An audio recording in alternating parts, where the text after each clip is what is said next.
আজকের আমি কলমি শাকের সঙ্গে মুগ ডাল দিয়ে একটা অবাক করা রেসিপি বানিয়েছি, যেটা কিন্তু খেতে অসম্ভব সুন্দর হয়। নমস্কার বন্ধুরা, শ্রাবণী রান্নাঘরে আপনাদের সবাইকে স্বাগত জানিয়ে আমি প্রতিদিনের মতো আবারও আজকের একটা রান্নার ভিডিও নিয়ে আপনাদের সামনে চলে এসেছি। আজকের আমি কলমি শাকের মধ্যে অল্প একটু মুগ ডাল দিয়ে একটা অবাক করা রেসিপি বানিয়ে দেখাবো। আশা করি আপনাদের ভালো লাগবে। তার জন্য কিন্তু আমার পুরো ভিডিওটা আপনাদের দেখতে হবে। আর দেখা শুরু করার আগে একটা লাইক দেবেন, সুন্দর একটা কমেন্ট করবেন আর শেয়ার করতে ভুলবেন না। তাহলে চলুন আজকের আমি এই রেসিপিটা কিভাবে বানাই সেটা আপনারা একবার দেখে নিন। রান্নাটা করার জন্য প্রথমে আমি এখানে গ্যাসটা অন করে একটা কড়া বসিয়ে দিয়েছি। এইবারে আমি কড়ার মধ্যে দিয়ে দেব প্রথমে মুগ ডাল।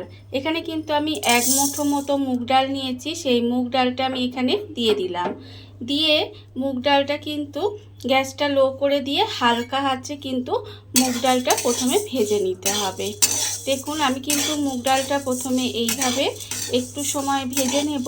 আর একটা কথা বলি, মুগ ডালটা ভাজার আগে কিন্তু অবশ্যই ডালটা একটা সুতির কাপড়ে মুছে নেবেন। তার কারণ বাজার থেকে আনা হয়, আর এই যেহেতু এখানে ডালটা ধোয়া হবে না, সেই জন্য কিন্তু মুগ ডালটা একটু ভালোভাবে মুছে নেবেন। আর ডালটা কিন্তু আমি এইভাবেই একটু সময় ভেজে নেব। আর আমি প্রতিদিনের মতো আপনাদের একটা কথাই বলবো যে প্লিজ আমার ভিডিওটা আপনারা টেনে টেনে দেখবেন না, পুরো ভিডিওটা দেখুন। আশা করি আপনাদের ভালো লাগবে। আর আমার চ্যানেলে নতুন বন্ধু এবং পুরনো বন্ধুদের অনেক অনেক ভালোবাসা জানাই। আর যারা নতুন বন্ধু আছে তাদেরকে বলছি, প্লিজ আমার ভিডিওটা যদি আপনাদের ভালো লেগে থাকে তাহলে আমার চ্যানেলটা সাবস্ক্রাইব করে পাশে থাকা বেল আইকনটি প্রেস করতে কিন্তু ভুলবেন না। বেল আইকনটি যদি প্রেস না করেন তাহলে কিন্তু আমি যখন নিত্য নতুন ভিডিও আপলোড করব তখন কিন্তু আপনার চ্যানেলে নোটিফিকেশান যাবে না। তাই অবশ্য করে যখন আপনারা চ্যানেলটা সাবস্ক্রাইব করবেন পাশে থাকা বেল আইকনটি কিন্তু অবশ্যই প্রেস করে দেবেন। আর দেখুন কথা বলতে বলতে এখানে কিন্তু আমার ডালটাও একেবারে মুচমুচে করে ভাজা হয়ে গেছে। আপনারা দেখতেই পাচ্ছেন এমন করে ডালটা ভাজতে হবে যাতে সুন্দর করে ভাজা হয়ে যায় অথচ পুড়ে না যায়। এখানে আমার ডালটা ভাজা হয়ে গেছে। এইবার আমি ডালটাকে আলাদা করে তুলে রেখে দেব। ডালটা আমি আলাদা করে তুলে রেখে দিয়েছি।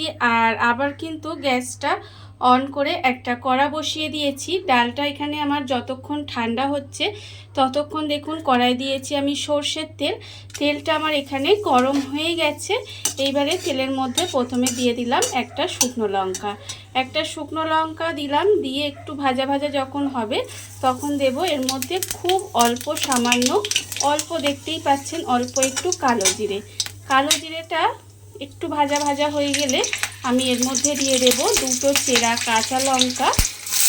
আর দেব আমি এখানে পেঁয়াজ।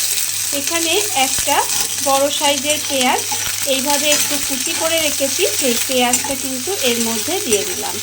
দিয়ে এবার পেঁয়াজটাকে একটু ভাজা করে নেব। আর পেঁয়াজটা এখানে যতক্ষণ ভাজা হচ্ছে ততক্ষণ আমি এখানে দিয়ে দেব অল্প সামান্য একটু রসুন কুচি, মানে 2 কোয়া রসুন আমি এখানে একদম কুচি কুচি করে রেখেছি, সেটাও কিন্তু এর মধ্যে দিয়ে দিলাম। দিয়ে এইভাবে কিন্তু গ্যাসটা লোতে দিয়ে প্রথমে পেঁয়াজটা, রসুনটা আর এখানে কালো জিরে আর লঙ্কাগুলো ভেজে নিতে হবে একটু। পেঁয়াজ রসুনটা এখানে ভাজা হয়ে গেছে। পেঁয়াজ রসুনটা আমি এখানে ভেজে নিয়েছি। এইবারে আমি এর মধ্যে দিয়ে দেব কলমি শাক। এখানে আমি কলমি শাকগুলো আর এইভাবে ছোটো ছোটো করে কুচি করে রেখেছি, সেই কলমি শাকগুলো কিন্তু আমাকে এইভাবে প্রথমে দিয়ে দিতে হবে। আর কলমি শাকের এই রেসিপিটা একবার হলেও বানিয়ে দেখবেন। আপনারা তো কলমি শাক অনেক রকমভাবেই বানিয়ে খেয়েছেন, তবে এইভাবে আমি যেভাবে বানাচ্ছি সেইভাবে একবার বানিয়ে দেখবেন, খেতে কিন্তু অসম্ভব সুন্দর লাগে। বিশেষ করে গরম ভাতের সঙ্গে প্রথম পাতে কলমি শাকের এই রেসিপিটা একবার বানিয়ে দেখবেন, আশা করি আপনাদের ভালো লাগবে। দেখুন আমি কিন্তু কলমি শাকগুলো দিয়ে এইভাবে একটু নেড়ে চেড়ে নেব। এখন কিন্তু এর মধ্যে নুন দেব না, প্রথমে এইভাবে একটু নেড়ে নিতে হবে। কলমি শাকটা দিয়ে আমি এইভাবে দেখুন একটু সময় নেড়ে নিয়েছি। এর ফলে দেখুন স্বাদটা কিন্তু অনেকটা কমে গেছে। এইবারে আমি এর মধ্যে দিয়ে দেবো নুন।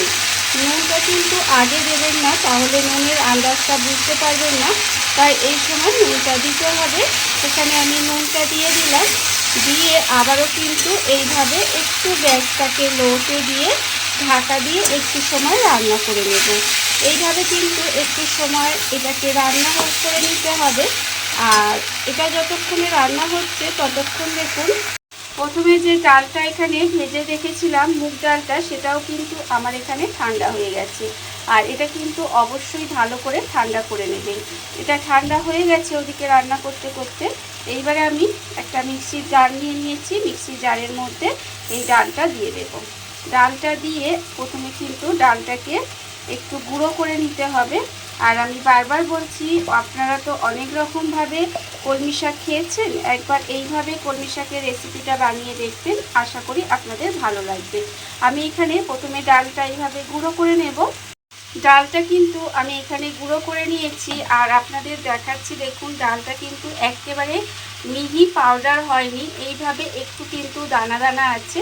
আর এইভাবে কিন্তু একটু গুঁড়ো করে নিতে হবে। আবার দেখুন খুব যে দানা আছে কিন্তু তাও নয়, আপনাদের ভালো করে দেখাচ্ছি দেখুন, দেখে বুঝতেই পারছেন যে একদম একটু দানা দানা আছে। এইভাবেই কিন্তু গুঁড়ো করে নিতে হবে।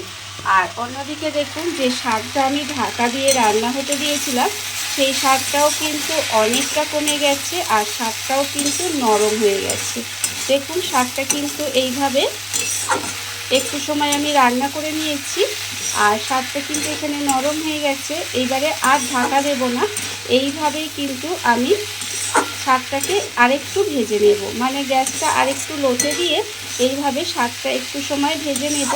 আমরা যেভাবে শাক ভাজি সেইভাবেই কিন্তু আমি এইভাবে একটু শাকটা ভেজে নেব। গ্যাসটা লোতে দিয়ে আমি কিন্তু এইভাবে আরেকটু সময় ভেজে নিয়েছি। দেখুন যখন দেখবেন যে শাকটা একেবারে ভাজা ভাজা হয়ে এসেছে, মানে প্রায় শাকটা ভাজা হয়ে গেছে, তখন কিন্তু আমি এর মধ্যে দিয়ে দেব যে ডালটা আমি এখানে গুঁড়ো করে রেখেছি, সেই ডালের গুঁড়োটা এর ওপর থেকে দিয়ে দিলাম। ডালের গুঁড়োটা দিয়ে আবারও কিন্তু এটা এইভাবে মিশিয়ে দেব। দেখুন এইভাবে মিশিয়ে কিন্তু আবারও এটা একটু সময় রান্না করে নেব। এইভাবে আপনারা একদিন হলেও এই কলমি শাকের রেসিপিটা বানিয়ে দেখবেন, আশা করি আপনাদের ভালো লাগবে। আর একটু দানা দানা করে এটা যদি গুঁড়ো করেন তাহলে দেখবেন মুখে পড়বে, আর তখন বেশ ভালো লাগবে। দেখুন আমি কিন্তু আবারও একটু সময় এইভাবে রান্না করে নেব। ডালের গুঁড়োটা দিয়ে আমি কিন্তু এখানে 5 মিনিট মতো এইভাবে রান্না করে নিয়েছি। দেখুন রান্না কিন্তু আমার একেবারে রেডি হয়ে গেছে। খুব সাধারণ রান্নায় একটু অন্যরকমভাবে যদি করেন দেখবেন খেতেও ভালো লাগে, আপনাদেরও ভালো লাগবে, আর আপনাদের বাড়ির সবারও ভালো লাগবে। দেখুন রান্না আমার একেবারে রেডি হয়ে গেছে। আমি কিন্তু এবার গ্যাসটা অফ করে দেব, আর তারপরে আপনাদের পরিবেশন করে দেখাবো ঠিক কেমন হলো। দেখুন বন্ধুরা, বাড়িতে থাকা কত অল্প উপকরণে কত অল্প সময় কত সুন্দর একটা কলমি শাকের মধ্যে মুগ ডাল দিয়ে একটা অবাক করা রেসিপি তৈরি হয়ে গেছে। আপনারা দেখতেই পেলেন, আর এটা কিন্তু খেতে ভীষণ ভালো লাগে। আপনারাও একদিন হলেও এইভাবে বানিয়ে দেখতে পারেন। আর এই ভিডিওটা যদি আপনাদের ভালো লেগে থাকে, আপনারা যদি ফেসবুক থেকে দেখে থাকেন পেজটি ফলো করে দেওয়ার অনুরোধ রইল, আর যদি ইউটিউব থেকে দেখে থাকেন চ্যানেলটি সাবস্ক্রাইব করে নেওয়ার অনুরোধ রইল। তাহলে চলুন ভিডিওটা আমি এখানেই শেষ করছি। আপনারা সবাই ভালো থাকবেন, সুস্থ থাকবেন। আবারও হাজির হব নতুন কোনো রান্না নিয়ে।